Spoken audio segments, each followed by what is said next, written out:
Hello, my Teaserking family. Busy day today, but I am here. And some MMcwire for us. We'll start with gold, 33.66. Silver, 38.18. I know it had a bad day. It's all bullshit, as we know. These are not real prices. Nobody sold an ounce of gold or silver. It's just the way it works in fantasy land, which is what comex is. And good news is comex should be getting blown up very soon.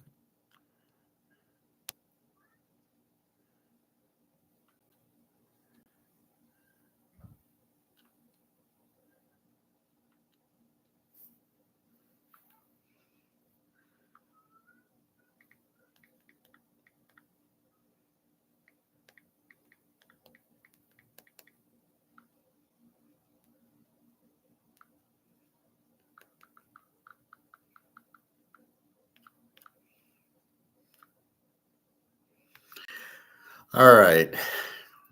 So why is this fake? Because it's paper. This isn't real. This isn't me buying and selling. We could all buy 10,000 tons and it wouldn't move the price a nickel because this isn't priced in physical. It's got nothing to do with what people are buying. This is only priced in options. So as they short an option, like I showed you in Eddie Murphy, they short the option, the price goes down. They call the option, the price goes up. That's how your gold and silver is priced. It's a bunch of bullshit. But I will bring you to MMcwire, and this is just about gone. A little bit left, but that's it. All right. So we will get into MMcwire in a little bit. Why this is just, you got to ignore this. This is absolutely delusional that the market would go up $178. This is again fixed algorithms. This is not real. Nothing's real here but the physical gold and silver. It's got to be physical. It's got to be gold and silver. All right. Let's get to baseball. I've already made my picks earlier today, but we will go through that. So I started with Seattle. Let's see. All right, Seattle plays California, and Ric Flair goes against Jose Soriano. I went Seattle under 8.5, 2 units. That game's at 9:30. It's 8 o'clock. I played Washington, and they played Minnesota. Mackenzie Gore against Zebby Matthews, whoever he is. That's an 8:10 start. Do you have time for that? I played Texas. And Texas is just about to start against Atlanta. We got Nathan Eovaldi, 7-3 with a 1.58 against Joey Wentz, 2-1 with the 5.71. We're taking Texas there. So those 3 games you still have time for.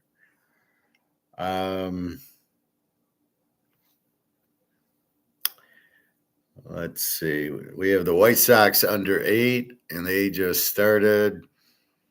They're in the first inning, and the White Sox lead 3-0 over the Cubbies. Should be 2 good pitchers going, so I did take under 8. San Diego plays St. Louis. I took San Diego for 2 units. St. Louis is winning 1-0 in the third. I got Toronto 5 units over Detroit. The game's tied at 1-1 in the fourth, and I played Milwaukee. Where the hell are they? In Milwaukee lost 5-1, so that's already a loser. Cleveland, KC rained out. Let's go through the scores. Pitt in Arizona 0-0. Pitt doesn't hit except for against the Tigers. The Yankees 2, Philly nothing. Very good series there. We'll keep an eye on it to see if there's a lot of runs or no runs. Baltimore 4, Colorado 1. Baltimore's been getting hot. Colorado's been getting hot. Tampa Bay, Cincinnati are tied at 1. Both You never know what you get with them. Like I said, Detroit, Toronto. Toronto just took the 2-1 lead. Go boys, go! Hit those terrible Tiger pitchers. And the thing is, the Tigers, they're down 2-1. Is they go to the bullpen. And the better thing with the Tigers is they can't hit. So they're all trying to play, as we say in softball, small ball. They're all just like trying to punch the ball to left field and right field. And, when the pitcher throws the ball right down the middle with no break, they hit a home run. But they can't hit a home run off of a nice pitch, curveball, or slider or something. The Dodgers, Boston, another good series in Boston, 1-0 the Dodgers. Keep an eye on that. Again, White Sox, Cubs, we played the under there, 3-0 White Sox. Braves at Texas, we got Joey Wentz against Nathan Eovaldi. As I said, I took Texas. Oakland and Houston, Jeffrey Springs against Ryan Gusto. Houston's a 135-9. I don't like this game. I mean, maybe an over because both pitchers suck, but the way it is, these managers are so bad. They are so clueless that they take them out after 2 or 3, or the guy gives up 3 or 4 runs and then they leave him in because this way they can get 5 innings in. So they can use the pitcher. Washington, Minnesota, Mackenzie Gore, 4-9 with the 3.59 against Zebby Matthews. Why is Minnesota a 1.65 favorite against Mackenzie Gore in Washington with Zebby Matthews? Seattle and California. Seattle plays much better on the road. We got him under today. Ric Flair, 8-5 with the 2.91 against Jose Soriano, 7-7 with the 3.83. So this is a look for Ric Flair to probably shut him out. Seattle scores a couple runs. That's why we played it under. We have the JETSs against San Francisco. Frisco, 135, 7.5. Clay Holmes, 8-5 with the 3.48. Logan Webb, 9-7 with the 3.08. I thought about playing the game under because the Niners don't hit much, or the Jets are, kind of weak. But that's what we'll see. So they were talking about the Tigers on the radio. So again, the bets: Seattle under 8.5, Washington, Texas, White Sox under 8, San Diego, Toronto, and Milwaukee. As we can see, Miami beat them 5-1. Milwaukee. Let's see who the pitchers were. Let's see what was the method to my madness taking Milwaukee there. No longer because of the streak, because they're not on one anymore, so we don't play it. It's 1-1 going into the 7th. Miami scores 4 runs off of whom? Off of Alan Ashby with a 2.05 ERA. Oh, my God. So the pitchers, Cal Quantrill, 5 innings, gave up 3 hits, 1 run with a 5.05 ERA. And they just gave up 1 run. And we had Freddie Peralta with the 2.81 ERA. And it was 1-1. He only gave up 1 run, 5 hits. Nick Mars comes in and gives up 3 runs on 1 hit and 2 walks with the 2.95 ERA. So it's not like they killed it, like they brought in a bad pitcher. But, what are you going to do? But Peralta with a low ERA and Quantrill, and this is where you had a 5.05 ERA, and this is where you get the averages. Again, it's an average. So you got to be careful with that one. Anyway, but that happens.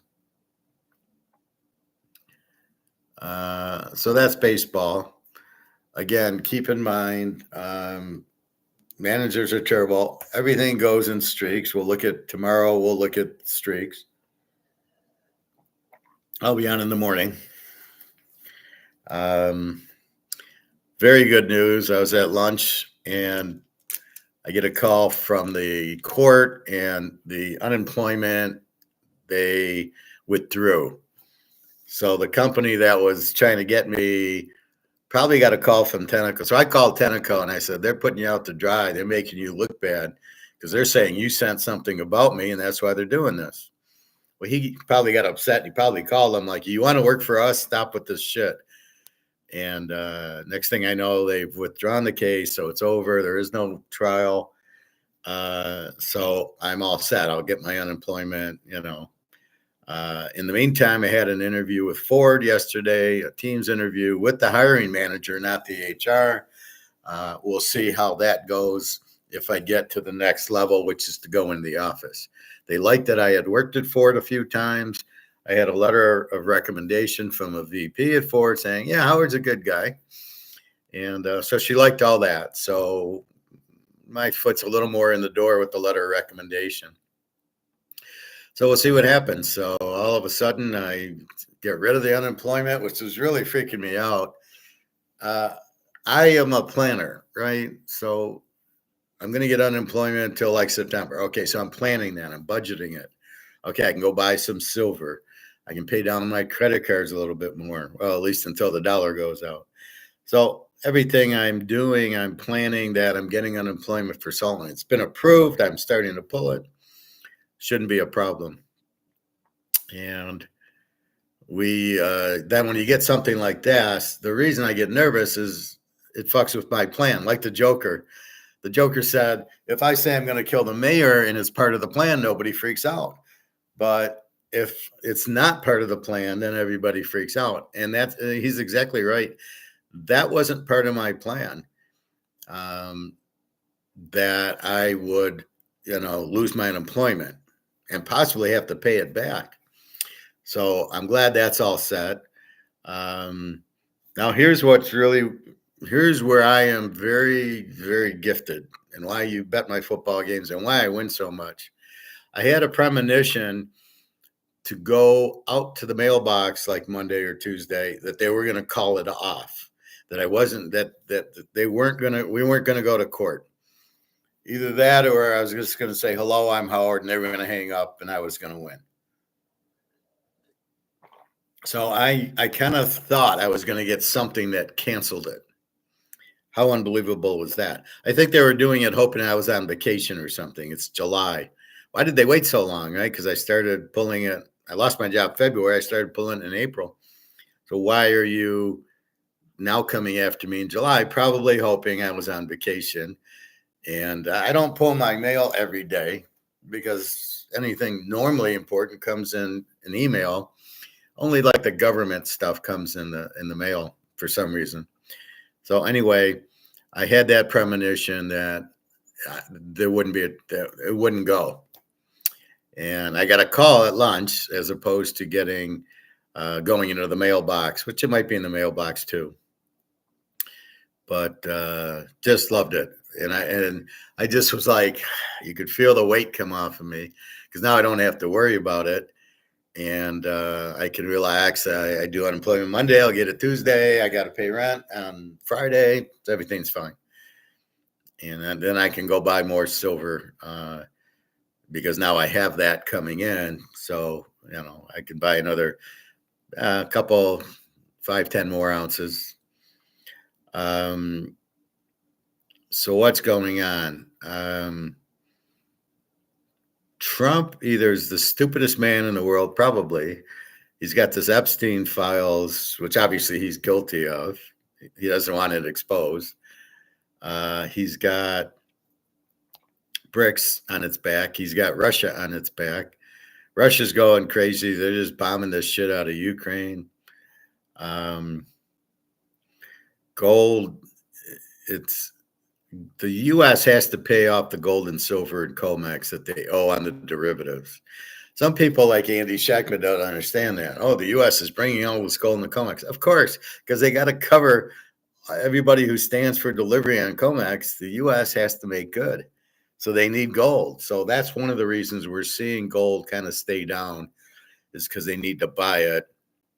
And I assume they're just printing money to buy it. I don't know.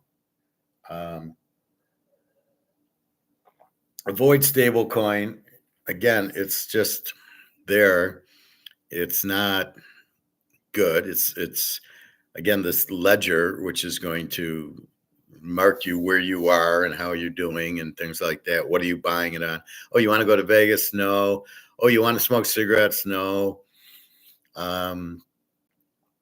Here there won't be CBDCs. That's a law, but there will be stablecoin. But will we have to use it. Now I find out that it's all Trump's behind the stable coin because it's the Trump family that are running the whole blockchain and everything else about stablecoin. Talk about a what do you call it? A conflict of interest. That's ridiculous. But the whole government's a conflict of interest. They're buying stocks that they know are going to go up. So it's just really stupid. It's all corrupt. It's the end. I mean, we're done. Why the stock market's up, I have no idea. Why Bitcoin was down 2,000 today. They go up 2,000. Like, what is it? Any of these, you've got to realize are all dirty laundry. It's all money laundering. Bitcoin, stablecoin, anything digital is not real. It's just money laundering. Understand that. So you don't want to play in that backyard. You want to play with real money. You don't want this, but you want gold and silver. So it's as much as you can buy. And it doesn't matter. I love well, should I buy gold or silver? Just buy. If you can buy gold, buy gold. And if you want, depending on where you're sitting, like Luke's got 3 big boxes of silver. So he's got enough silver. He should go after 1/4 ounce gold, 1/10 of an ounce, 1/2 of an ounce. Why do you want to buy 1/4 ounce and 1/2 of an ounce? Because you don't always want to sell an ounce. So right now I've got a lot of 1/4 ounces and they're going for $1,000 a piece. So if I just need $1,000, why would I want to sell an ounce? I'd just assume sell the 1/4 ounce and get $1,000, and that's what I need. So that's really what you're trying to do. Now, where do you sell it? You can sell it on eBay, but then you're going to pay for the auction and you're going to pay for the shipping. You don't pay for the tax. So depending on where you're shipping, and that's going to drive your price down. So if you go to the store, I'll probably get 8 something. It's probably like 30, let's say it's 3,400 divided by 4, and they'll give you that. Now we don't care. We paid $300 for those, so we don't really care. Anyway, so let's take a look at MMcwire, the Emmer.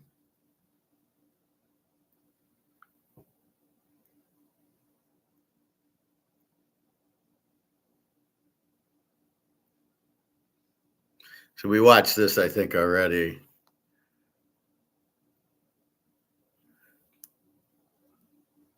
$1.2 trillion gone. I love the Trump crying. Blocked. You know, China does all this, but China's broke.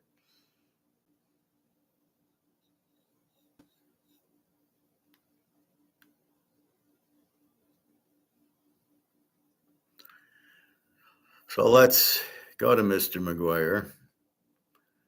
Good video. It's 35 minutes. We'll skip the first few when they introduce.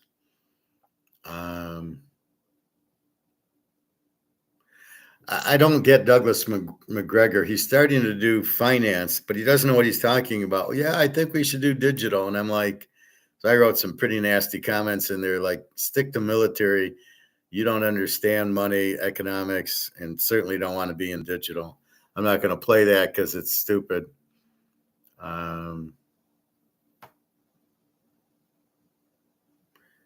Trump's biggest scam, which is the stable coin. It's all over for China. They're collapsing. 30 giants that will collapse first. These are restaurants. It's, again, if the cost goes up and you can't raise your price, you got to go out of business. So if it now costs me $75 to sell Canadian Club, and I go in the market and I can only get 50, I got to go out of business. I can't make it for 75 if I can only get 50. I can only be in the market if I can get 100. So there's 30 restaurants going out, or 30 stores, Red Lobster, but their costs went up, but they can't sell it in the market. People aren't going to pay more. No, we went to Coney for lunch. All right, it's $7 for a hamburger. They make that hamburger $40. Ain't nobody eating there. You're not going to pay $40 for a hamburger. I didn't like. We went to Coney for lunch, and what I didn't like, I order a 3 scrambled eggs. It comes with bacon and hash browns and toast. But it's normally 2 eggs. But if you for another $1.29, you get a third egg. So I said, oh, that makes more sense. So I added up, and it should be like $10. She charged me $11, which I pointed out. And then she brings it, and bacon's cold, and the toast was cold, and the egg was okay, and the hash browns were okay. And I says, this is cold. You just brought it out to the table. How the fuck can it be cold? Well, I was waiting for X or Y, and I'm like, no, you weren't. You brought it out, not waiting for it. So I said, I want new. I want it warmed. So the bacon, they just heat back. They put it right back on the grill and heat it up, which dries it out, and it tastes terrible. But I'm not going to take it back again. And then the eggs were cold, so she gave me a third egg. I says, "Is this 3 eggs?" It didn't look like 3 eggs. So she brings me another egg that. So it's. I think I got 4 eggs, but I probably got 3 really. And the hash browns were okay, a little cold. And I don't normally eat toast, but I was hungry, and I was excited because I didn't have the the court ended unemployment. So it's a winter. So you want to celebrate, not with toast, but I wanted to celebrate. So that's where I was. And, it felt great, but anyway, it was all cold. So when I go pay, I go to the lady, I go, how was everything? It was all cold. Did you tell your waitress? Oh yeah, I told the waitress, but she just brought the bacon reheated. It tasted like crap. It was all dry. And the toast probably was the same. I mean, I don't know. I hope they re-toasted something. How do you serve cold bacon and cold toast? How can you serve that? Where are you?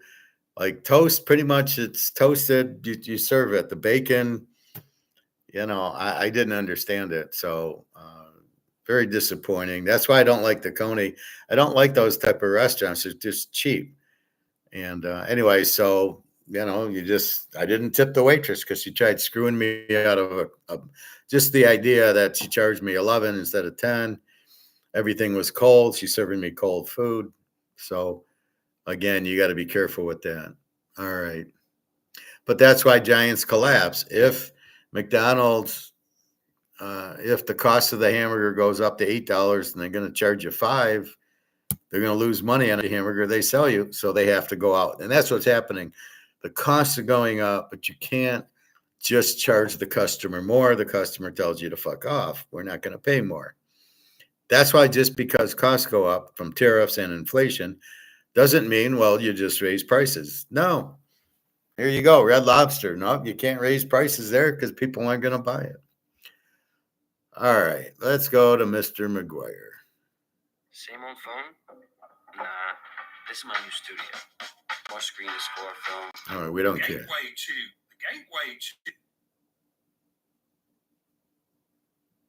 And Talking Gold with Andrew McGuire. Mark McGuire. What team did Andrew McGuire play on? We have a great question by Jeremy. Let's go ahead and roll that question, and then over to you, Andrew. Nice to be with you, Shane. Yeah, Mark? I look forward to it. Thanks, my friend.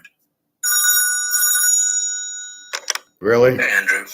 Apart from Trump's tariff talk, I haven't really seen much about what really happened at the BRICS summit in Rio. You mentioned gold, silver, and other BRICS commodities are starting to trade more freely in their own markets instead of being stuck under the LBMA price control. Does that mean prices could jump? What are you seeing? Oh, Jeremy, great question. as according to as we would believe, the Western spin. It's a great question that shouldn't have been asked. Mark should have been on top of, like, this is what happened at BRICS, and here's where we see gold and silver. He shouldn't get a question to ask him to say this. Come on, Mark, wake up. I mean, it's as if the BRICS summit never happened. Yet, under the covers, the gateway to tokenize and financialize trillions of real-world assets has opened. Let's dig into the question, because this ultimately leads to a consensus of liquidity providers pricing gold at a fair value at $8,000. We discussed it last time. And as we recently indicated, silver well into the 3 digits. Now, while this gateway opens up every single commodity to be traded and settled intra-BRICS national currencies, we've been focusing on the West's underestimation of the BRICS nations' ability to actually take full control of the gold-silver price-setting mechanisms, and how, through the formalizing of the financial infrastructure to support a sufficiently liquid global settlement process, the CME, LBMA will increasingly become price takers, not price makers. And this is happening. So what that's saying is COMEX sets the price, the paper price with the derivative options. And now that's what a price maker is. But now he's price takers. So now COMEX is going to set the price, or now BRICS is going to set the price. Hong Kong, Singapore, Russia, China, and Dubai. And I was happy to hear that there's a St. Petersburg exchange for gold and silver in Russia. So I can take Terry to that one. Under our noses. And we will see, as we'll see, this is actually central bank driven.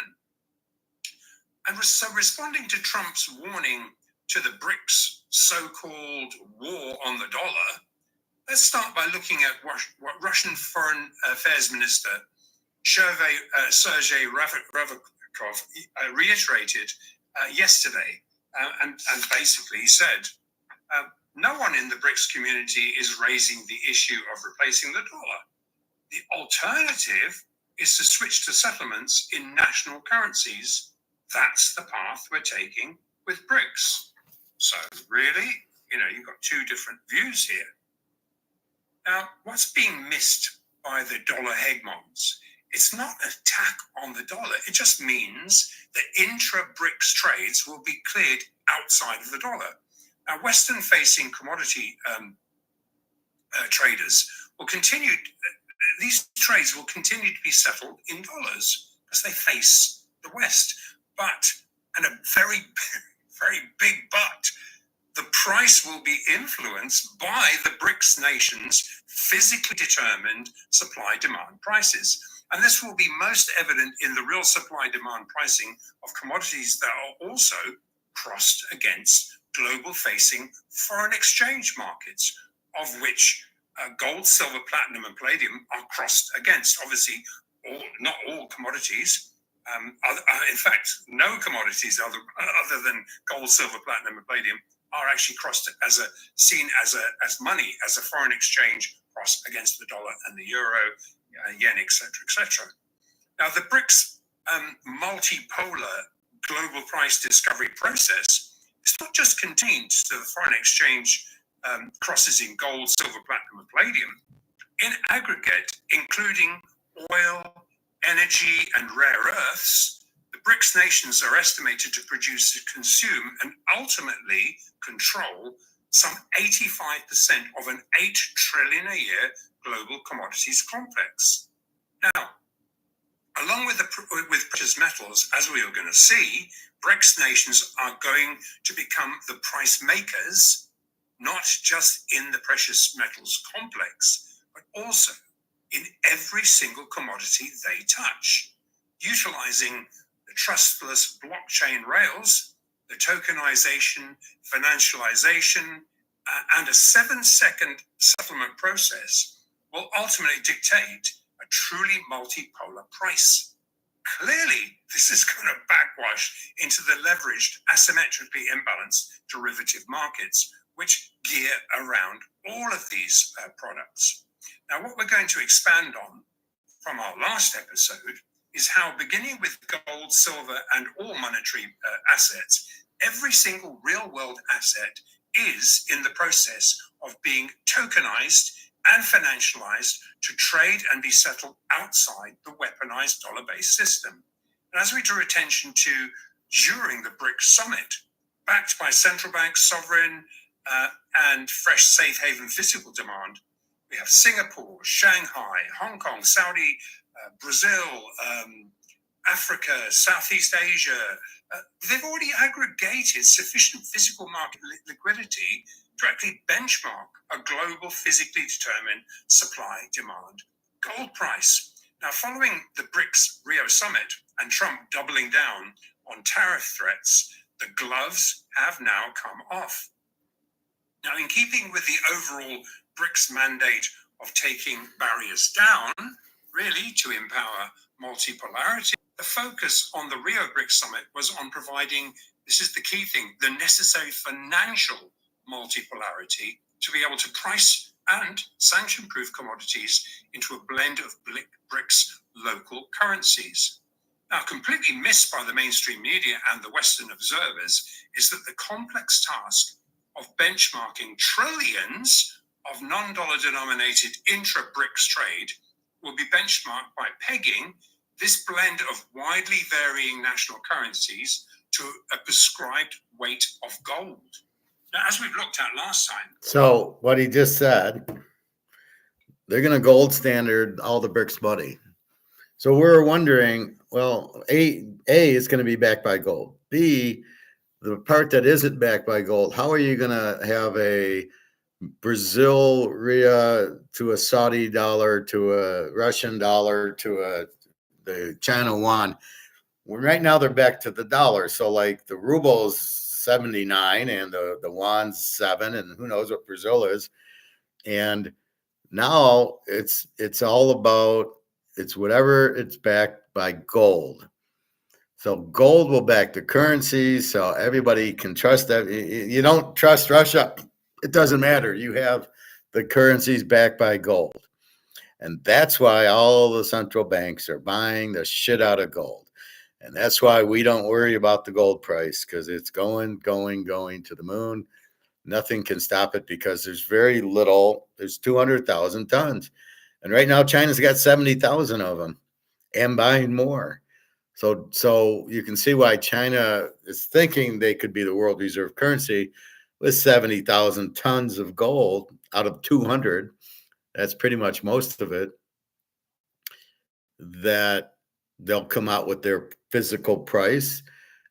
So let's say they come out with gold at 10,000 an ounce, and here's comex at 3,000 in a fantasy world, because they can't. Nobody can buy it for 3,000.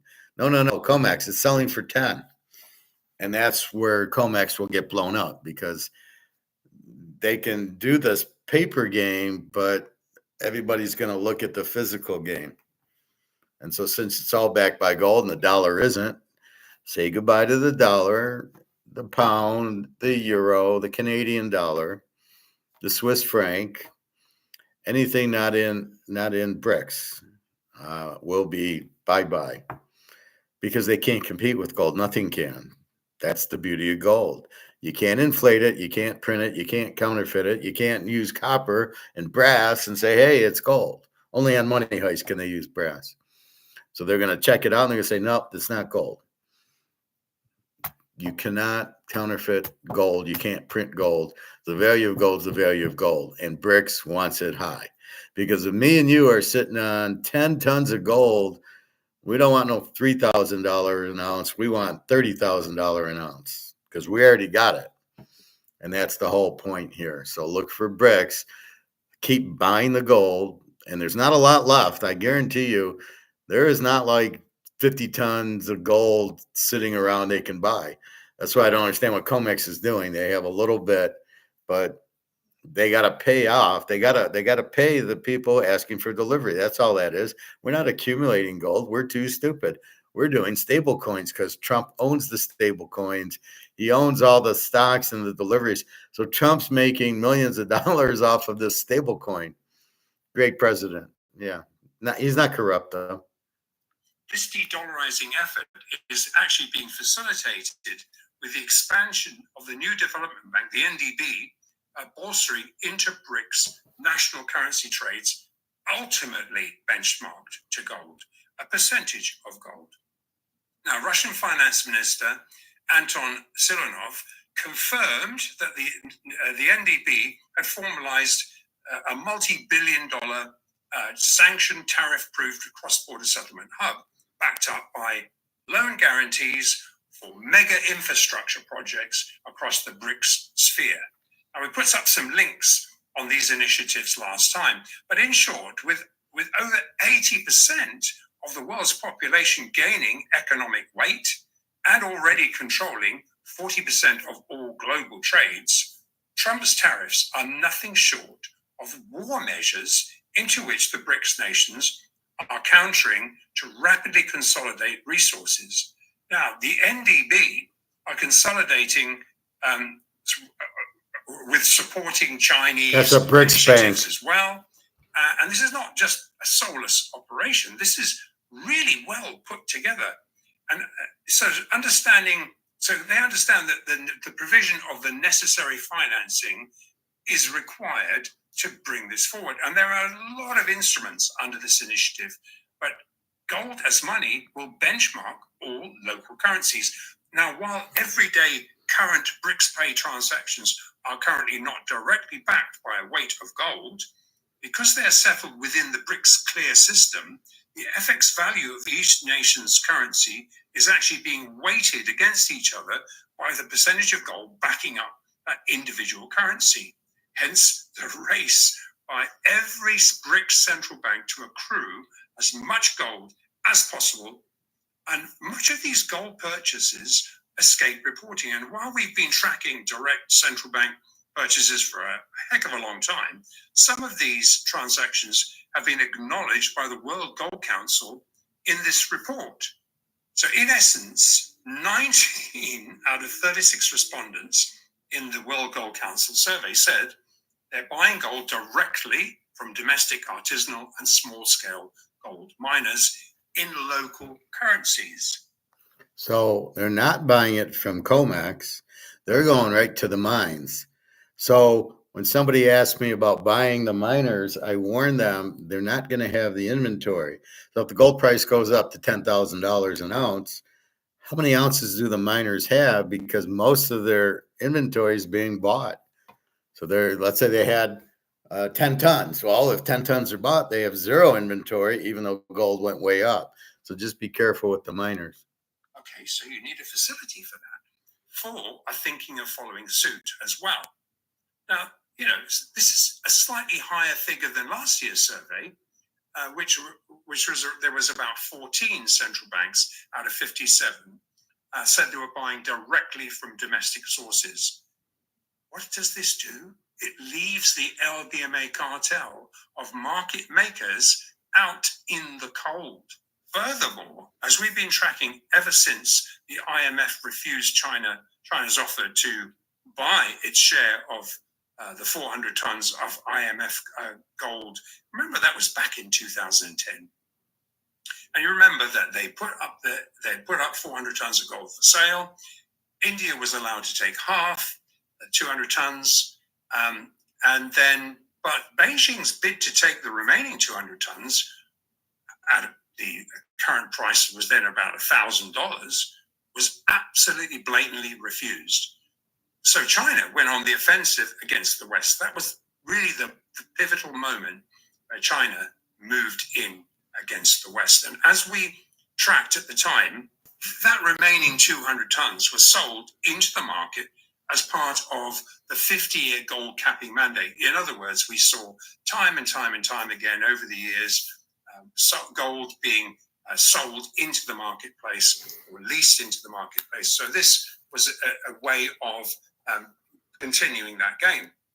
Now, it's no coincidence, though, that this was when China pushed back at the West by opening its gold market to its citizens. Do you remember there was billboards the size of houses put up, TV adverts, go buy gold? Now, it astounded a lot of people because no one had ever seen a government do that before.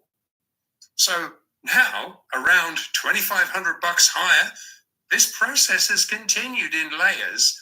And at over 31,000 tons, Chinese citizens own by far the largest private holdings of any country on record, even more than officially held Indian citizens' declared holdings. Now, obviously, the Reserve Bank of India does not know the true extent of the thousands of years and thousands of tons of dowries and gift accumulations.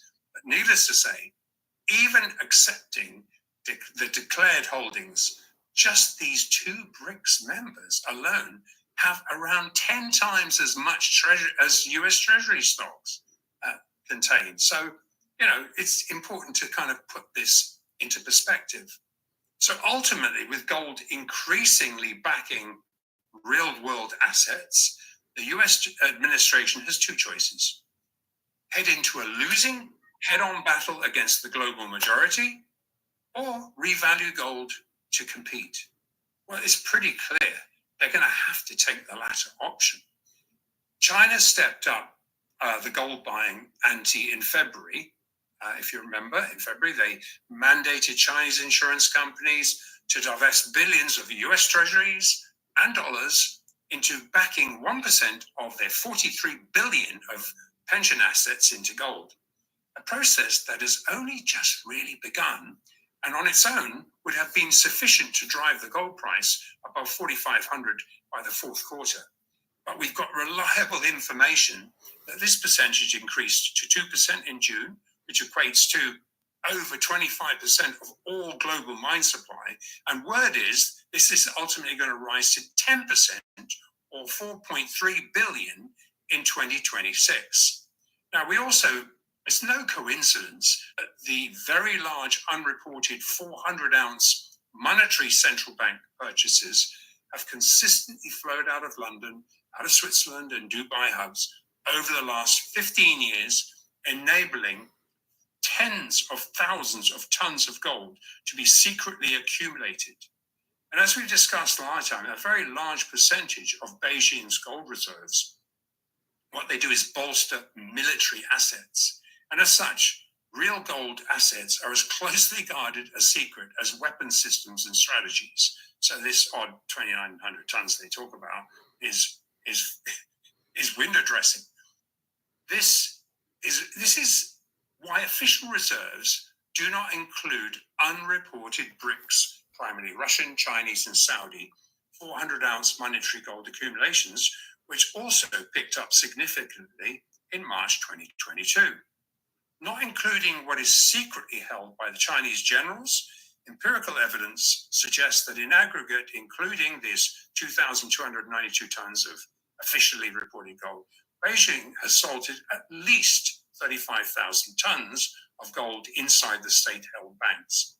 And this is why we drew attention to the probability that into the very real threat of a US-China South Seas China-Taiwan war, should Beijing need to actually bolster their gold reserves, as we saw in the trial ballooned 2023, we covered this in an episode back then, where they trial ballooned Chinese citizens' gold could be, as we say, patriotically leased into the state as part of the war effort, with the PBOC assurances it would be equitably returned at a higher price. And as such, in time of war, Chinese physical reserves could easily exceed over 70,000 tons. So I'm just trying to give an idea of the scale here. As these gold assets, as they're tokenized and provide real money backing to real world assets to be traded in real time into tariff sanction-proofed 7-second settlement process, the process of wresting control of the gold, silver, platinum, and palladium FX markets from the LBMA cartel is already underway. enabling the BRICS nations to take control of the lion's share of all the commodities they control. And while this de-dollarizing process has been progressed by stealth, Trump's tariff sanction threats equals a declaration of war and has significantly accelerated the process. Now, one only has to look at the charts, really, of the two LBMA CME market makers acting for the Fed. They still enjoy sufficient COMEX position concentration, which is the key. Is that's how they can act as a part cartel, because they have the massive position that can be when you have a position concentration in any market, then obviously you can move stuff around, and they can collusively set up regular end of month wash and rinse cycles, and we saw another attempt today. But these synthetic efforts are notably muted, and quite simply, there's insufficient leveraged Western speculators left to be sucked into the COMEX meat grinder to maintain this 50-year synthetic gold price suppression machine. Underpriced, unallocated COMEX gold is being targeted by increasingly liquid BRICS-centric physical exchanges. Now, because the BRICS gold price benchmarks a true physically settled, and this is the key, globally fungible, Basel III compliant, first-tier, high-quality liquid asset price, gold anywhere around the world is physical gold, anywhere around the world is immediately fungible across the globe at the price, the global price. So that's going to impact this settlement occurring outside the LBMA is going to really backwash into the local London gold fixes, which also have to be Basel III compliant at the moment of the fix. Now, BRICS determined physically settled prices are increasingly washing back into these diluted local London price fixes, sucking in underpriced COMEX exchange for physicals. You remember, we've got that back door at the COMEX where there is the ability to take a COMEX price and shove it into London, and then it becomes T+1 deliverable. There are big shortfalls occurring, and we're seeing some big exchange for physical spreads to short cover. Hey, Andrew, first of all, thanks a lot for answering. All right. So, we're getting a physical price, which we all want, which we know is 10 times higher than this diluted option price of COMEX price fixing. There's huge demand as all the countries need more gold. So there's demand is huge. So it's almost like it's like that Wall Street movie with Michael Douglas. And he buys the stock and then he says, tell Blue Star to eat Blue Jet or whatever the hell it is. And he's already bought it. It's what the government does. The Donna Pelosi's, whoever, Biden and Clinton, where they buy the stock and then the Fed buys it and they say, we're going to buy Apple, and then they buy Apple, and then the Fed buys Apple and makes the price go up. That's what we have in gold. We're in on it. They have just told us that the Chinese and BRICS are buying the shit out of gold. So we're in on it at 33.60. It's a no fucking brainer. You're buying it. It's going up to 10 grand if it goes up to 20 grand. I mean, you're getting a physical price, which you don't have. You're getting BRICS buying the shit out of it. You're getting BRICS pricing it. So we're not at the COMEX thing. So when people say, well, it won't, silver, oh no, it won't go over $50 an ounce. This is where you tell them to fuck off, because what's changed? The variables changed, and now there's BRICS buying it. Now there's BRICS going to control it. We're going to get a physical price, and the demand for gold in this time where the U.S. is going broke, as is the euro, as is Canada, as is Britain, as is China. See, I don't understand how China's going broke. They got 70,000 tons of gold. It's not hard for them to just convert the money into just come out with a gold-backed currency. So I don't really understand China being broke. They're not. Their yuan's broke, but they got gold. So just transfer and use gold as money. Same thing with Russia, same thing with Brazil and Saudi Arabia, India. They've got tons and tons of gold. So they're just make the price will go just to the moon. It's just going to go and run and run and run. And that's what happens. All right. All right. Let's see the next Mark McGuire question. Let's go on to silver.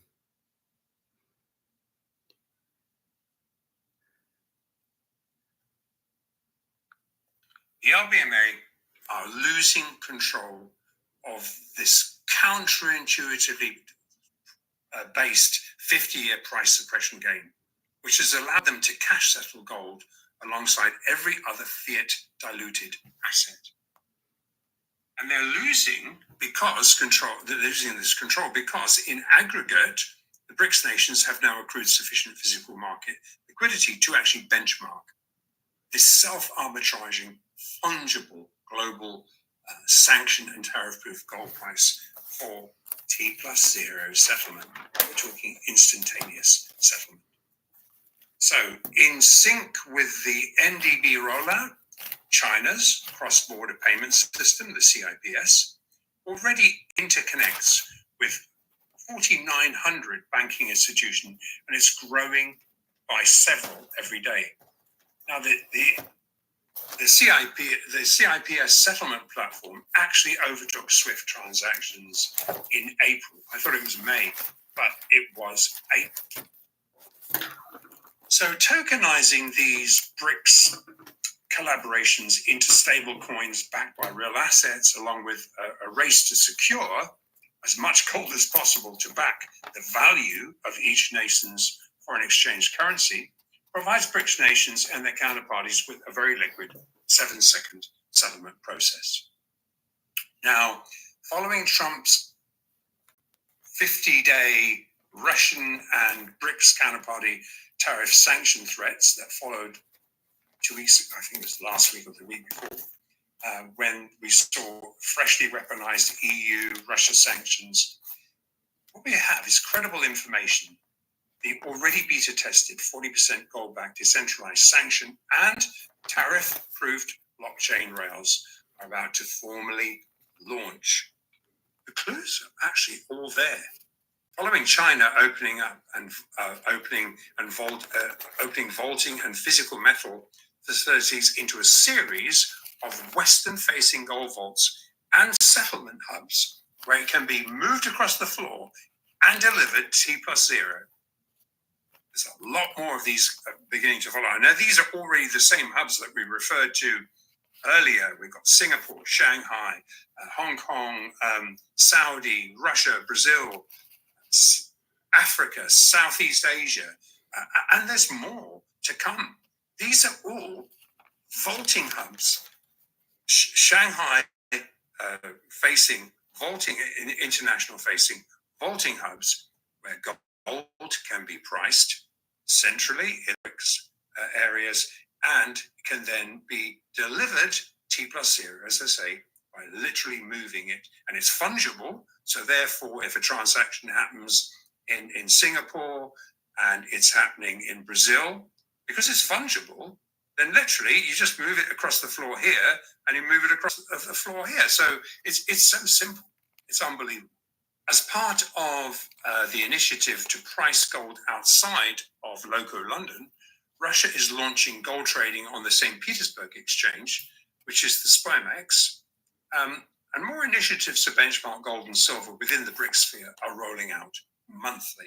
We're going to see a hell of a lot more. So really, to sum up, we're witnessing the demise of the Western-run paper-driven gold suppression game, which is why every single bullion bank, every central bank, sovereign and institutional buyers are swapping, they're depreciating, debasing fiat currencies to load up on physical gold and silver at prices they perceive to be hundreds of dollars below where the as yet undefined supply-demand price ultimately is going to settle.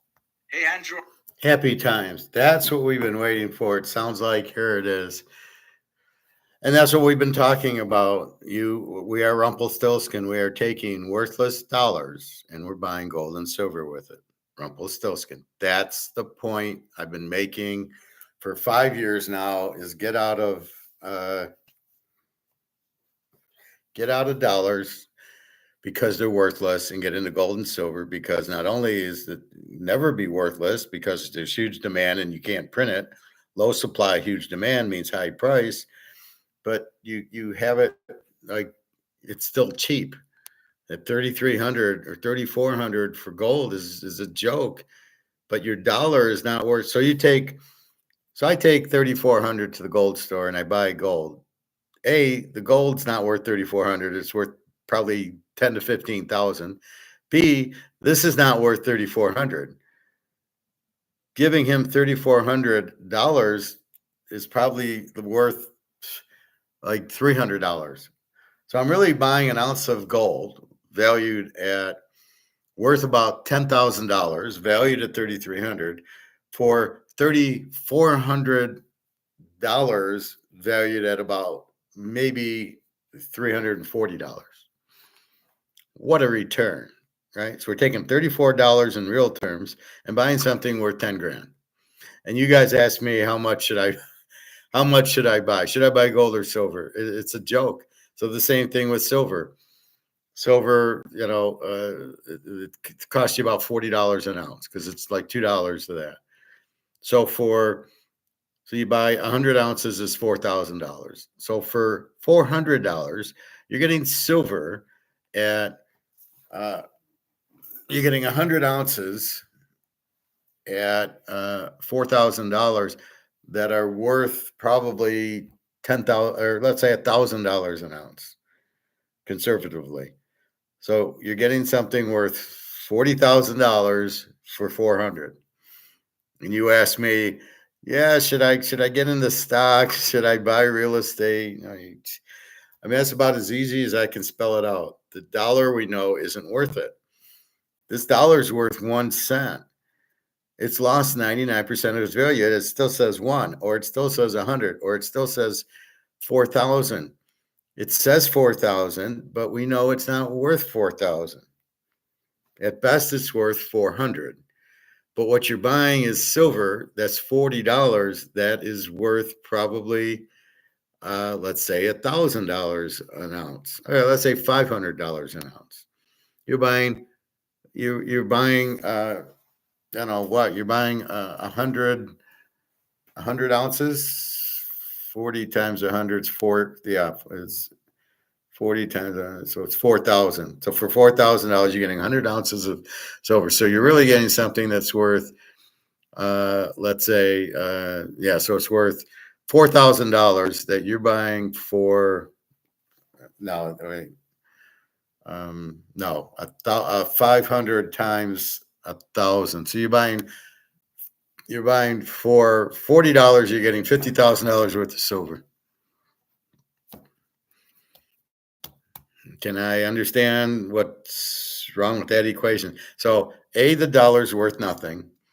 So $40, buying 4,000 is really at, it's worth maybe $100 for silver. That's not worth $40. It's worth $1,000 an ounce. So if I'm buying 100 ounces times 1,000 is $10,000. Does that make sense? No, it'd be $100,000. So basically, with $40, I'm buying $100,000 worth of silver. Pretty fucking good. You got to realize both sides of the equation. The dollar's not worth what it says, and the silver is not worth what it says. This is worth far less. That is worth far more. I'll do the equation on Excel and give you the exact number, but that's what you're doing. That's why we sing and dance on the way out of the coin store, because we've just given him crap money and we've gotten something that's worth at least 20, 30 times more than what we're paying for it. There's no way silver's $40. Let's say it's 400. So that's what, so if it's let's call it 500, make it even. I buy 100 ounces, $50,000, and I'm paying roughly $40 for it. So $40 for 50,000. Where else can you find these deals? Only in the US. All right. He talks about silver in the final 5 minutes. So let's hear Mark talk about silver. Our silver stackers are going to love this. Now, you predicted silver had already broken its LBMA leash, and you viewed silver at 36 a stacker's bargain. And you were suggesting that there was very little real resistance between then and $40 an ounce. Can you update us on what you're seeing right now on silver? Yeah, Shane, and that's just really the short-term stuff. Look, with COMEX silver market, COMEX silver market, the paper-settled liquidity element, along with producer financing initiatives leaching over into the Chinese physical exchanges, silver has now largely escaped the LBMA stranglehold. These same actors are having difficulty in containing silver, as is now evidenced by the very large exchange for physical premiums to short cover levels we actually haven't seen since the COVID shortages. The LBMA has lost the paper to physical battle and are racing to short cover. Okay, you're going to see some intraday moves, but this is short-term stuff. And while spot silver is not Basel III compliant, it is a deliverable foreign exchange money crop against the dollar, etc. And as with silver supply getting priced outside of the LBMA's control, the Loco London Global Silver FX fix is that benchmarks the global physical supply demand settlement price is going to have to rise to meet this balance, or it's just going to be drained, which is exactly what we're seeing now. The silver fix benchmarks a direct producer to end user price.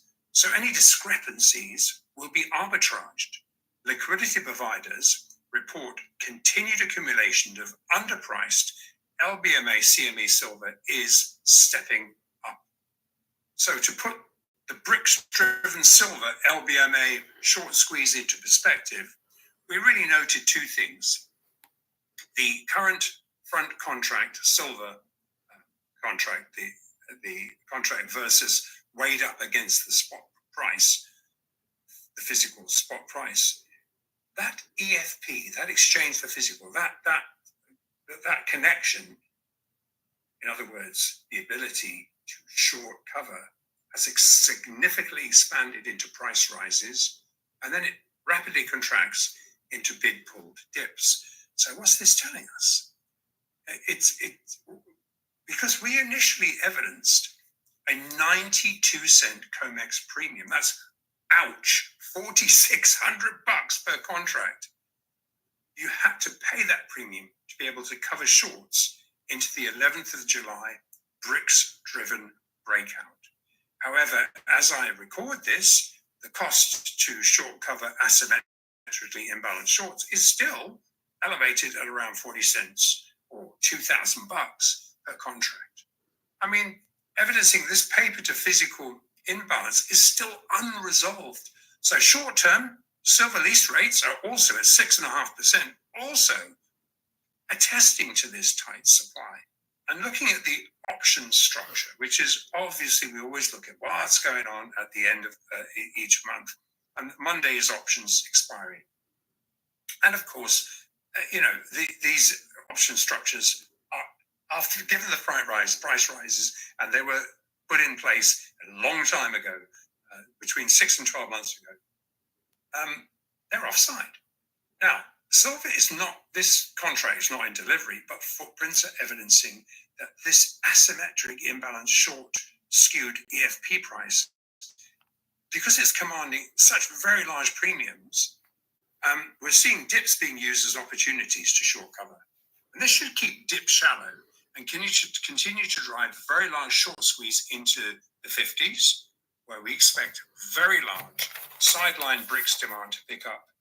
Best estimate is $80 before equilibrium is found.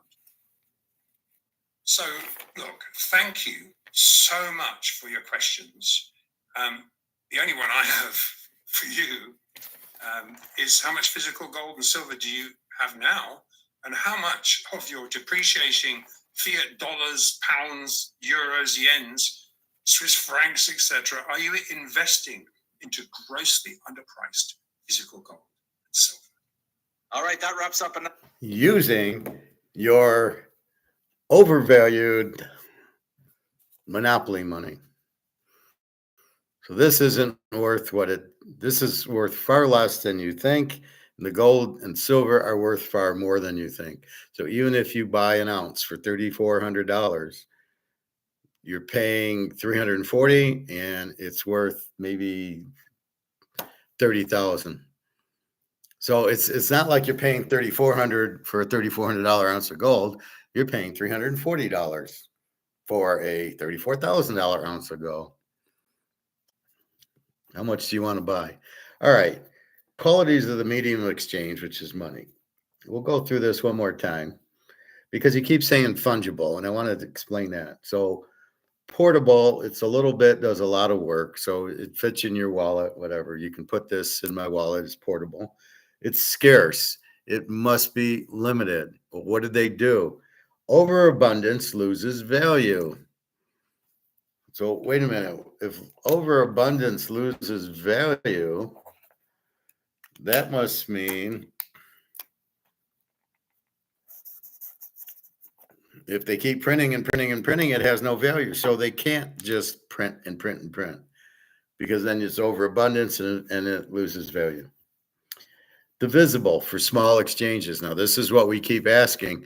What are we going to do at the grocery store with gold and silver? And my answer is, well, things will be priced in gold and silver, and this will be backed by gold and silver. So you'll have a $5 silver or $5 gold. And then you'll have $1 gold and silver in paper. And then you might have coins for 50 cents, 25 cents, then you'll just have coins. And that way, if you want to get toothpaste, it'll be priced in silver. It'll be a 10-cent silver will buy you a toothbrush or toothpaste or M&Ms, a little tenth of an ounce of silver will buy you. So everything needs to be priced in that. And then the bills will be 1, 5, 10, 20, but they'll be gold back and silver back. And then the coins will come out. And my friend asked me, I said, well, what do you think the Romans did? And what did they think they did in Rome? They didn't have dollars. They didn't have ATMs. They had the Appian Way, which we see in Vegas. And then they all had coins that were gold and silver. So if they needed milk and chicken and whatever bread, they probably used silver, a small, they probably had different denominations of silver, the 1 ounce, half ounce, quarter, and dime. That's probably where we got penny, nickel, dime, quarter, half dollar is probably from that. And that's where it is. So that's how it'll be. So you can make small purchases. Fungible. This is his word he keeps saying. What is fungible? Everything is the same. It's replaceable. So think of fungible, think of the same, think of replaceable. Acceptance. This is the key about stablecoin and Bitcoin and all the others. It must be accepted. It's got to be the most valuable. Medium of exchange, most importantly, is what everybody wants. So everybody wants this. They want the dollars to be paper like this, which is fine. That's what everybody, they don't want. They used to have tulips. They used to have cows, seashells, but it's best to have dollars. Now we've made them electric where it's credit card, debit card, but basically that's what we're doing. They got to be durable. So they don't destroy easily. And these are durable. I've never seen a dollar just collapse, maybe if it gets wet, but normally not. Value is the most marketable commodity. And value depends on judgment. Money must be the most marketable security, but it's not. Well, I guess if it's a security, but I would say that a Rolex, an expensive Rolex, excuse me, an expensive Rolex might be worth more than money. The market decides that money is marketable in value.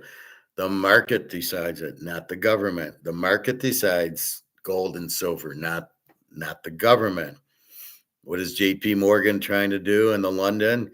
They're trying to come up with the market value. But the market decides it, not the government, not JP Morgan, not the banks. Us, we have to come up, and that's in everything. Chinese food, French fries, tennis shoes, golf clubs, tennis rackets, clothes must be decided by the market for everything. It decides that money is marketable and valuable, and the prices tell you what. That's the information of what I got to pay for it. We hear, well, I want to buy this. Well, how much is it? I get that for a job. Well, are you interested in this job? I go, well, what's it pay? I don't know. I mean, if it pays $5 an hour, no. If it pays $500 an hour, yeah. So don't just say, are you interested in the job without telling me what it's worth? Functions, medium of exchange, work for money to buy food. That's the exchange. They pay you in bills. You use the bills to buy food, clothing, utilities, whatever. Store of purchasing power means you spend it over time. So you store the money. So if we have gold in our safe, we're storing the money because we know gold's going to be worth 10 times more than it is now. So we don't want to spend it now. We want to put it away, and we really don't want to spend it. We'll spend a little bit as it goes up. Unit of account, measurement of account, common denominator, made or lost money. So it's it's a measure. If you have the money in a stock at $10 and the stock goes to 20, you made money. If the stock goes to 5, you lose money. So you're keeping track of that. Football, craps and that, stocks, Bitcoin, gold and silver, you're keeping track of it. So this was the page I was looking for. I finally found it.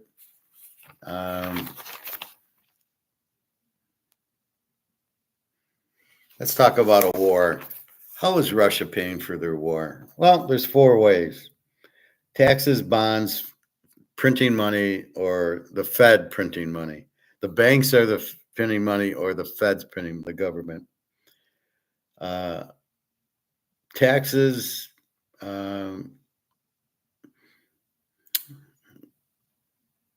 is there interest or is there debt? Taxes are no interest and no debt. Bonds, however, are no interest but our debt. We owe the bonds back. If you buy a bond, we owe it. Fiat, there's interest, but there is no debt. And the Fed, there is interest and there is debt. So that's kind of what you have with how he's paying for the war. He's probably printing money, and the government probably prints money. Maybe they're doing bonds, I don't know. And they're probably not doing taxes because that kills the economy.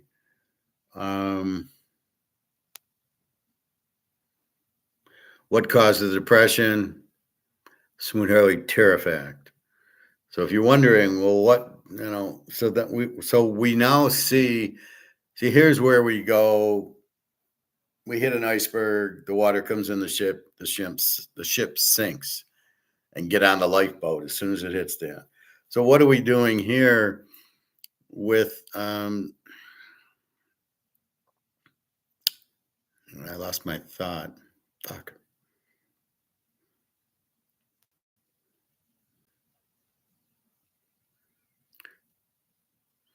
I'm sorry, I just went blank.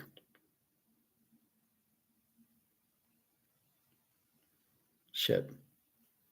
My apologies. It'll usually pop back in. Shit, I'm sorry. So it was a good one too, but it was a good parallel. It's like response, so I think we were talking depression. So if you start printing money for the war, it's going to lead to inflation.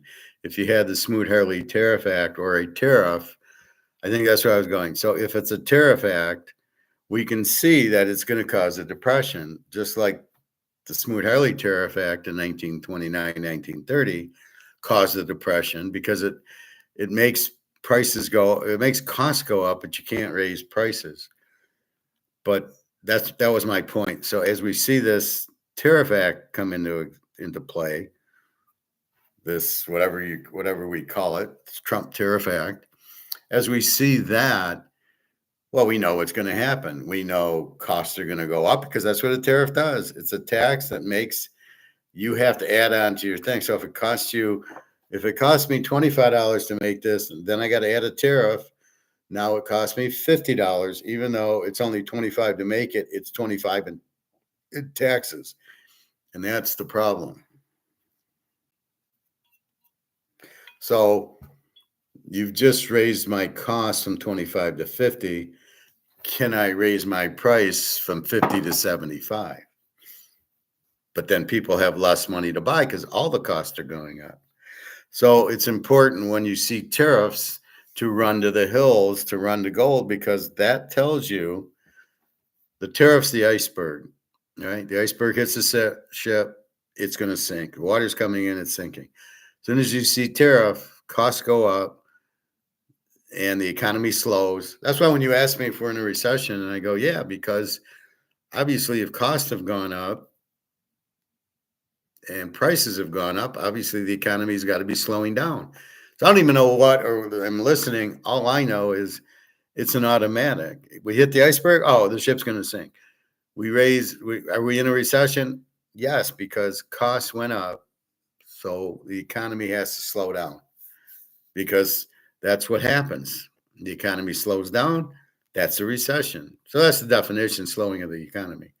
So when you see a tariff that Trump's doing, then it just follow the logical path. Costs go up, the economy slows down. We're in a recession, depression, and that's what happens. So that's what you're looking for is triggers, a tariff act. Okay, when inflation happens, what happens? When we have inflation, which is money printing, this loses value pretty much to zero. And then gold and silver should go up because everybody starts trading in their monopoly money for gold and silver. And that's what we're doing. That's why I'm calling for $10,000 gold and $2,000 silver. It's because I understand what inflation is. It's printing the money. It isn't prices. So when we understand that the money is being printed to pay for the government, to pay, because nobody wants to buy our bonds. We are printing money to buy the bonds that nobody wants because we got a $37 trillion debt, which is going to sink the boat, which is sinking the dollar. So we get to the lifeboat, gold and silver, and that's how it works. So we're looking at the money printing, and we know where it's leading. Money printing, money value going down, prices, some are going up, and then collapse. And we're at the collapse. That's why when Ray Dalio tries to say, well, it's a cycle, it's full of shit. It isn't a cycle. So whenever these morons start inflating is when it ends. But there's no cycle. There's no timeline. Spain was 50 years. Rome was 750 years. France was 100 years. England was 100 years. We're 150 years. What kind of cycle? The bottom line is they had gold and they got rid of it for the war. Napoleon at Waterloo, and England for World War I and World War II, and us for this, all these wars that we do with Russia and Israel and everything else. It's funny, we keep hearing how Israel's running the U.S., and now I'm sure 9/11 was Israel stealing the gold under the Federal Reserve. That's what 9/11 was. Because now we know what Israel is in charge of the country. They needed gold for their wars, and they stole the gold. or Bush let them steal the gold. And that's what you have. So keep in mind, when inflation happens, this does that. But then gold goes up it goes up anytime, but it's when it's price fixed, it's hard for it to go up. But when it's not price fixed, and now you have all the BRICS countries, because they see the inflation, they see the dollar worthless, they're all buying it, the price just goes to the moon.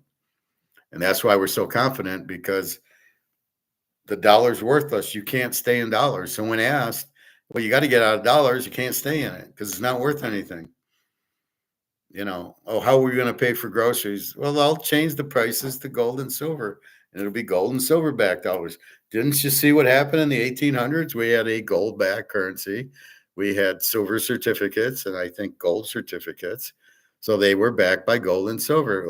This is how the 1800s work in America. It was the most prosperous time in the history of life for the whole world, a 5% growth. So that's the key to it. Kroger's will just sell things in silver, but they'll have to buy things in silver. So Kroger's will buy eggs and it'll cost them a mercury dime, and then they'll sell it for 2 mercury dimes or something. So they make their profit. But what do you think the Romans did in the Appian Way when it was the marketplace? They'd buy apples. Well, how do you think they used silver coin? I mean, it's not any different than what's happening now. We're just switching the money out. We're getting rid of this for gold and silver. Stable coin, stay away from. It's a scam. It's all for Trump to make money on. And gold. I think I have that Trump one. Let's see.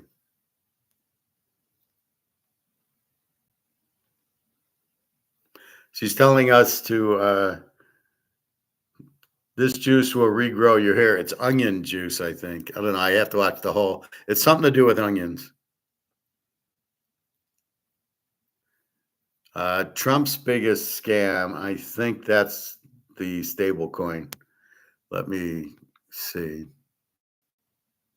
Getting started to invest can be confusing. Picking stocks on your own can be. So this week, Donald Trump and the tech bro buddies have been trying to pass as much crypto legislation as possible to get you all on crypto. That's the subject of today's video. These are the headlines. Unlock Trump meme coins, set to boost president's wealth by 100 million. This is July 17th, 2025, so this week. And then you also have this. The Trumps added 620 million in crypto wealth since the November election, representing a growing part of the family's fortune, right? So, and it could be higher than this. I've heard bigger numbers, but this is one estimate. Trump's son also shareholders in crypto mining business, American Bitcoin, which is in the midst of going public through a merger with Griffin Digital Mining. Griffin's share price implies the new combined entity could be worth more than 4.5 billion. So we're talking about a lot of money here. And I understand people want to talk about the Epstein stuff, and I can make videos on that. But I do think you should also talk about money because money matters quite a bit. This is also one of Trump's people on Bloomberg. Let's see what they have to say. I have to tell you, I was sitting there listening to your reporter's report and Kaylee asking the question, you took away my talking points on it because you listed off all of the economic news that hit. So I wanted to show you that because, a lot of these sort of things, they don't push back too hard against the Trump people, right? I was like, hey, you took away all my talking points and let's promote crypto some more. But they do ask him questions. I just wanted to show you how they evade and dodge questions because people should be asking quite a lot of questions about this crypto stuff. The same way people are asking questions about the Epstein stuff. That's why I talk about this stuff. Guys, money matters quite a bit. So this is Michael Falklander, and you can see he is the Deputy Treasury Secretary. Let's see what they have to say. Trade that is invoiced in dollars and then allows for nearly immediate payment. So, think about it right now. When a lot of these payments are made, if you wire money abroad, it can be 24, 48 hours between when that's initiated versus when the money is received. If it's done on a blockchain, on a distributed ledger blockchain, it could be minutes, if not seconds. And so it's going to enormously hasten the time frame for making payments. It's funny though. I can send Daria PayPal or Jenna. They get it in 2 seconds. It's sent and they pick it up. I don't know what he's talking about, 1 or 2 days. No, I mean, it's instant almost. Secure. It's more private. It's significantly cheaper. And so if indeed this does revolutionize the way that Sending money to Daria cost me $0. I send her $100. It cost me $100. I don't know what the fuck this guy's talking about. International payments are invoiced and paid, then there should be a flocking to this technology. And if all of that trade therefore is even further denominated in stable coins, then there's going to be demand for the underlying assets, which are treasury securities. And we could potentially see on the order of trillions of additional demand. Okay, so the argument that he's making, I want to sure you understand this stuff, is that, hey, if this stuff works, if this stuff is awesome, it's going to be faster and we're all going to be awesome because of stablecoin, because we got faster transactions. That's kind of the argument he's making. He's also going to make the case that, hey, all these stable coins are going to be buying U.S. debt. Oh, wow, fantastic. Because the U.S. government, is deficit spending, increasing national debt, and we got to figure out ways to fund the government. Oh, well, why not just get all these crypto companies to do it? that's their plan.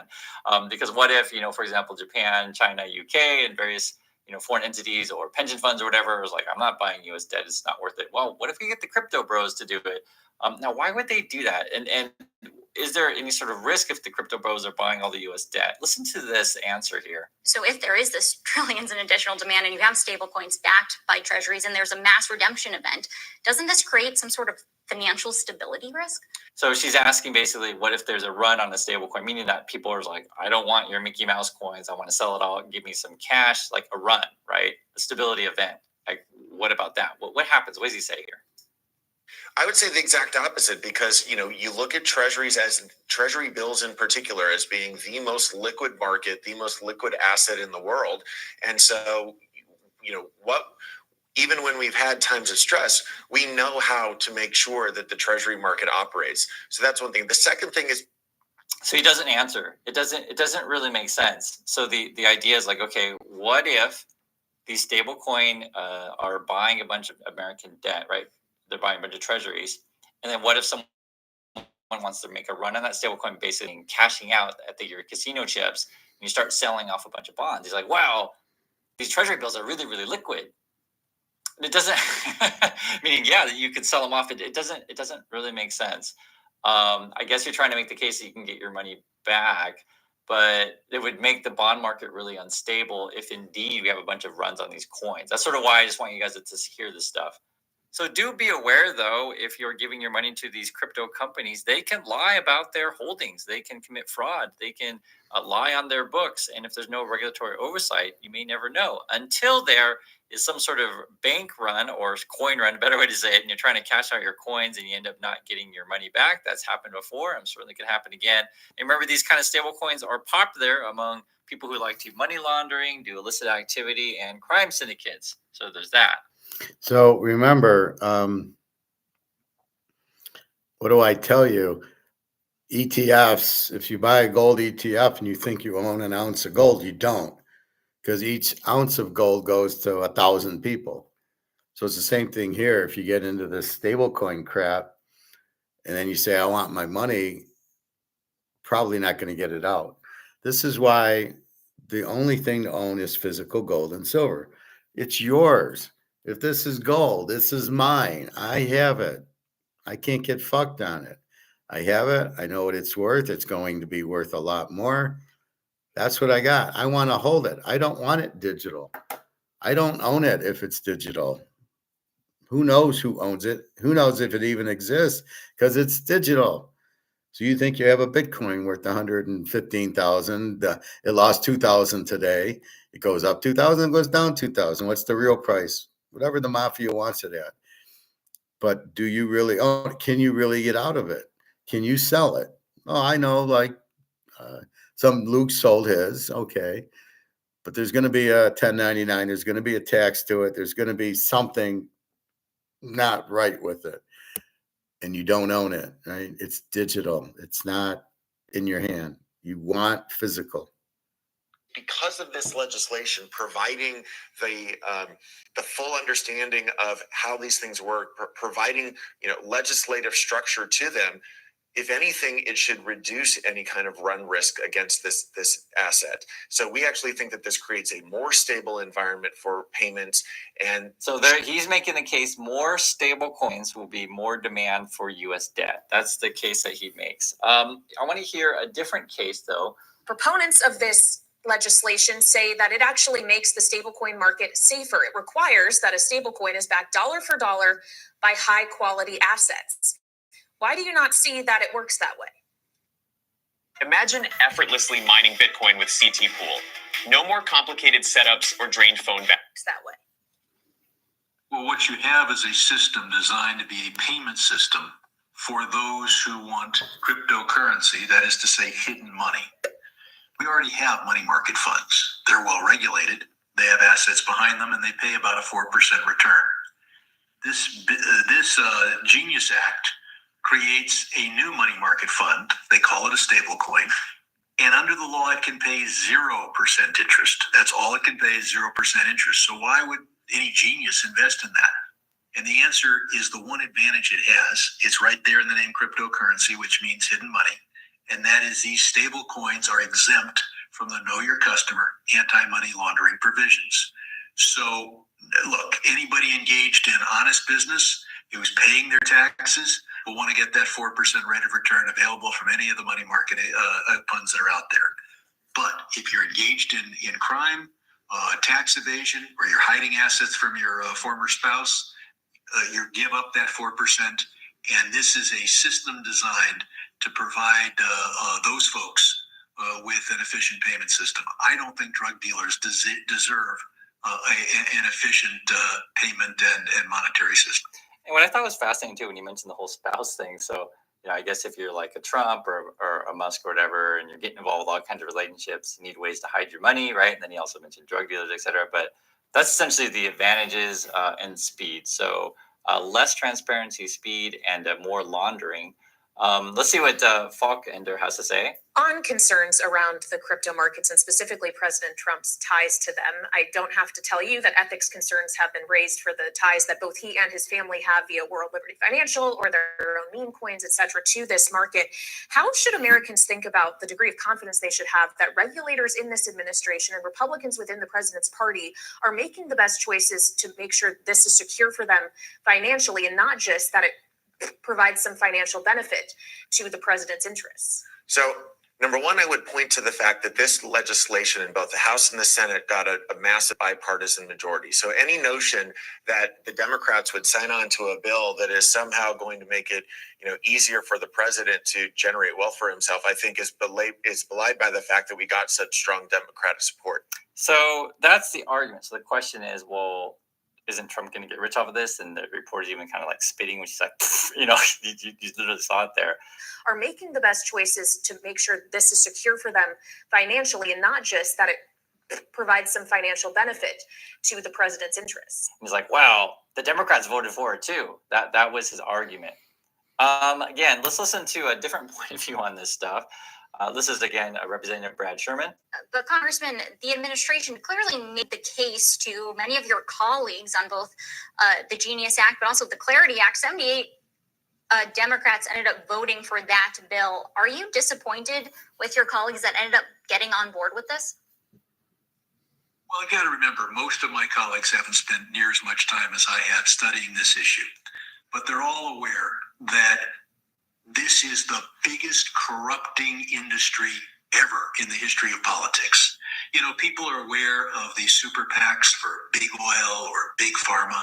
You take all the big oil, all the big pharma, put them together, multiply by 5, and you still don't have the amount of money that's the super PACs for crypto put in last year.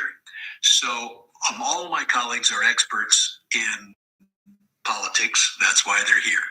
Most of them have really not spent a lot of time wondering how the payment system and the currency system affects our country. And so it's not surprising that crypto was able to get a lot of votes. I mean, the amount of money we're talking here, people think about money in politics all the time, but this amount of money is absolutely unprecedented. And this is Brad Sherman. I just want you guys who these people are, because you always want to look up, who's talking here. Brad Sherman knows what he's talking about. I'll just say that. He's got undergrad from UCLA. He's got a law degree from Harvard. The dude is a certified public accountant. He worked at the a big, full-rate accounting firms. Then he was teaching international tax at Harvard Law School. So he knows this stuff quite well. And it's frustrating because I understand, guys, and I mentioned at the beginning, the average person, hey, let's talk about Epstein scandal this, Epstein scandal that. It's really salacious and stuff. But, guys, money matters a lot. All right, that's enough of that. So that's what we have for my family tonight. So Russia's trying to end the Ukraine war. China's in big trouble, except for they have 70,000 tons of gold. So how much trouble can they be in?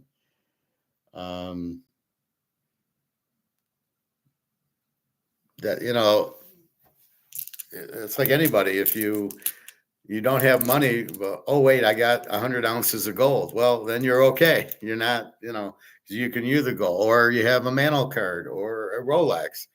How much trouble are you in? You have assets that have a value. If the dollar, or if they're gold-backed dollars, the Rolex, the Mantle, still have the same value. Your house goes from 500,000 gold-backed currency. It's probably worth maybe 30, 40,000 gold-back, which is a lot because it's gold and it's limited. So that's what you want to get into, something very limited and gold back, and then you'll be fine. So that's the bottom line.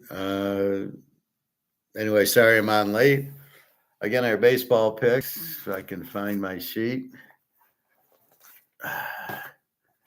Pretty much all are gone now. Seattle under 8.5, Washington, Texas, White Sox under 8, San Diego, Toronto, and Milwaukee.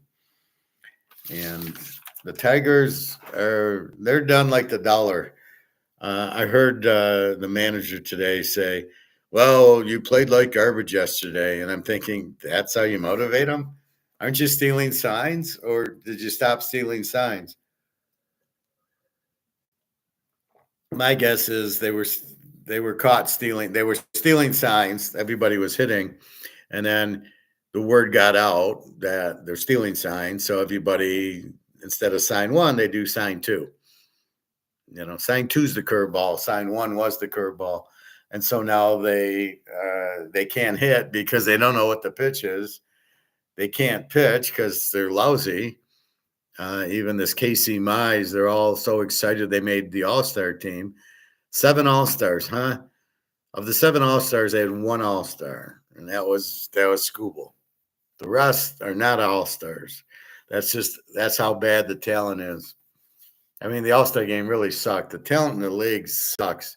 That's why the Tigers were capable of winning a lot, because they were playing shit teams. Sort of like what the Lions did last year. Their schedule was very weak until they played Buffalo and they lost. Minnie was okay. Green Bay, the Bears sucked. And then when they got against Washington, they couldn't handle Daniels. I keep hearing this. He's going to have this sophomore slump, and I'm thinking, what? He's not going to have a sophomore slump. If anything, he'll get much better. Penix will get much better. Nobody's giving Penix any credit. Penix is better than Daniels. I know you don't believe me, but you'll see. He can throw the ball on a dime. Oof. Somebody was like, Daniels hit like 70%. That was the offense. That was, I want to say Gary Kubiak. Cliff Kingsbury. I knew it was with a K. So Kingsbury has a lot of good routes because you'd always see guys wide open. So that was Kingsbury. Penix doesn't have that good offensive coordinator, but hopefully they did. So we will see. But the Lions this year, they got the hard schedule. Like I said, I got them winning 9 games. And that's if, they'll split with Minnie and Green Bay. They could lose both games. The Bears might beat them because the Bears know the offense because they got the offensive coordinator. They can't win because of Caleb, but they can win because they know the Lions' strategy, even though the Bears aren't very good. So that's what we have. So just be careful. The Tigers aren't that good. They got lucky. They got hot, and they just got hot for a long time. And now they're getting cold for a long time. They could lose 28 out of 30, and it wouldn't surprise me because they're really not a good team. They got a bunch of 200 hitters that were hitting way over their heads, all of them, and now they have trouble scoring, 2 runs in a game. They're just not very good, and I blame the manager because they have good hitters, but they only let the righties hit against lefties and the lefties hit against righties. That doesn't teach them anything. What happens if we bring in a righty and he's a right-handed hitter, or a lefty and he's a left-handed hitter? They're not used to hitting it. I've never seen a team that you can't let a righty hit against a righty and a lefty hit against the lefty. Now, unless you got Mickey Mantle, who's a switch hitter, I don't think they pinch hit Joe DiMaggio too much. Or Roger Maris didn't pinch hit when he hit 61 homers. I'm sure Babe Ruth didn't get pinch hit for. And Ted Williams, I'm sure he hit lefties. He did okay. So I don't get it. Willie Mays, I'm sure hit righties. Hank Aaron. I mean, it's beyond me how stupid the managers are. Everything's got to be analytics, algorithm or analytics, and it's just ridiculous. And I'll leave you with this thought. So I was going to get pizza tonight, and I go to Little Caesars, and it's supposed to be hot and ready. That means when you walk in the door, they should have the pizza waiting for you. So I get in, and the guy's a little busy, and then he comes up. I just want a ready pepperoni. He goes, that's going to be 7 minutes. And I point to the sign going, it's hot and ready, means I want it now. And I said, bye-bye. And I just turned around and walked out. And I ended up getting chicken from the grocery store. Like, what is that? I don't eat pizza a lot, but I wanted to celebrate. But if you got pizza, it's supposed to be hot and ready. You cannot this is 5:30. You cannot get caught short. It's 5:30. There's going to be a run on your hot and readies. That's the point of going to where I went, was because I know I'm going to walk in, the pizza's ready, go get. I don't want to wait 7 minutes for a pepperoni pizza, right? That wasn't the point. So I'm not going to wait 7 minutes. I'm only going because it should be ready. And sort of like going to get ice cream, there's no line. Okay, I'm going to get up. You're going to give me my ice cream and I'm going to leave. Okay, that's what I want. I don't want to wait. Anyway, so that's kind of where it's at. So just a little side note. So anyway, most importantly, my unemployment case was withdrawn. So I'm a happy camper now. Football is all set in Teaser King. Everything is there. You can buy to your heart's extent. I got to put up passwords, but I have the first week password and I have the end of the year password. So those are all set. If you're going to buy the whole year, it's set. If you're going to buy week 1, it's set. And I know it's early, and I don't think I'd buy right now. It's July 25th, and you're not going to get anything because I don't have any picks up there yet. So I'm going to wait till the week before. So I think August 23rd, college football starts. I would put and I give you that little short 4 games with week 1. I don't call it week 0 because it's not week 0. It's week 1, and then it's week 2. And anyway, so I give you the 4 games and the whole thing in the week 1. But I'm not going to put it. I don't have the picks in yet, so I'll tell you when they're in. But it's usually like. I can put it in like a week early, especially college and pro.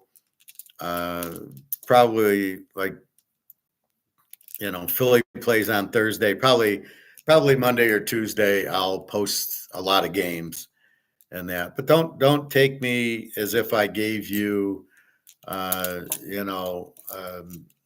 Chicago, Minnesota under. Okay, I haven't bet it yet. I haven't played it yet. It's just my opinion of how I see I'm giving you what I see in the game.